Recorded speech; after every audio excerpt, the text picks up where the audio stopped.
few follow-ups. Krishnamurti, do you have any favorites of his or anything that you would suggest someone start with if they have no familiarity with Krishnamurti? And I'll second Anthony DeMello also. Yeah, I actually don't recommend starting with Krishnamurti. He's a tough one. But if you're going to start somewhere, I started with this book called Think on These Things. There's also the Book of Life. He's very cerebral, very intellectual, and a little confusing. But he definitely speaks truth, and he walks the walk. Anthony DeMello, The Way to Love, Osho's book, The Great Challenge.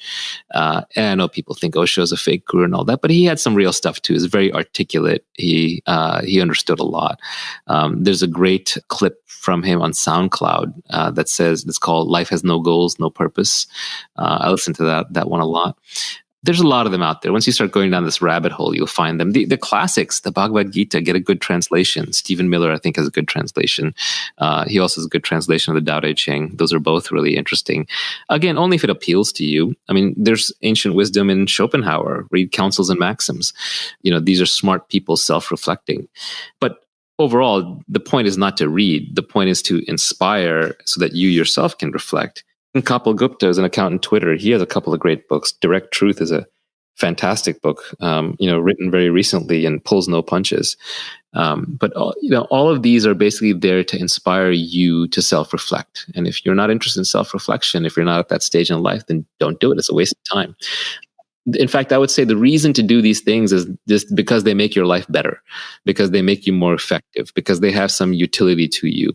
If they do not have utility to you, if they don't make your life better, then drop it. It's useless. I will also second the reading of philosophy. And this is not for kind of idle or abstract, like semantic tail chasing, right? It's for whatever reason, on a very pragmatic level, deeply soothing to read the insights and observations of those who are considering things that are not of today. They're not of this week. They're not of this month. They are for much broader periods of time, or timeless in some capacity, right? It alleviates some of the manufactured emergency and urgency of the bullshit that is foisted upon us by every possible input. Oh, yeah. The news and Twitter are so toxic. The human brain is not designed to manage every emergency in the world in real time. We're not designed to process all the breaking news on the planet in our heads.